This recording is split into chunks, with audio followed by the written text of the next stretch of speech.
I recently did a review of the ultraviolet LED lights that check for urine, and that led us immediately to a method for removing the stains that we found in carpet. And this is the Rocco and Roxie Stain and Odor Eliminator. Standard pump design here. We got a 32 fluid ounce size from Amazon. And here it is, Rocco and Roxie Supply Company. And of course, here's the 51 LED UV light we're going to use to detect stains before and after we use the Stain and Odor Eliminator. So, we're going to find out. I would consider this to be a very critical test, considering most people are not using ultraviolet light to see it.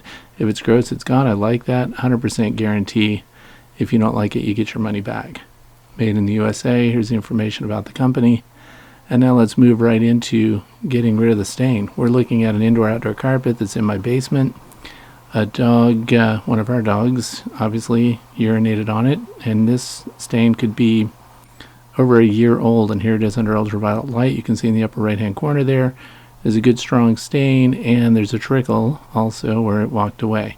Now, normally you would be looking at this without an ultraviolet light, so we're taking that into account when we're reviewing this stain remover. And we're just going to put the timer here because we're going to do the 5-minute stain removal test and see if we can reduce the intensity of that stain. Again, looking at the carpet in regular lighting, you almost don't see the stain at all. So this is a very critical test of the Stain and Odor Eliminator. And we're going to spray it down really good. More is better. This piece of carpet does have a pad built into it, but it is indoor-outdoor style carpet. And again, we're dealing with a really old stain. So we're going to do this for 5 minutes, give it some dwell time here, and then we're going to go after it with a absorbent cloth.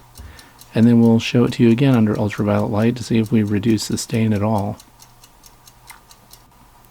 5 minutes back, and there's the stain. You can still see it. There's a very critical light. And it did get rid of most of the trickles and other adjacent stains, so that's pretty impressive for just a 5-minute test. They recommend that you do it for 10, and of course longer for more troubling stains. And these stains definitely should get a much longer test than this. But I consider the Rocco and Roxie Stain and Odor Eliminator to be a pretty darn good stain remover. Plus it smells good. And there it is, the UV light we use, the timer, and the stain remover. Get it? It's good stuff.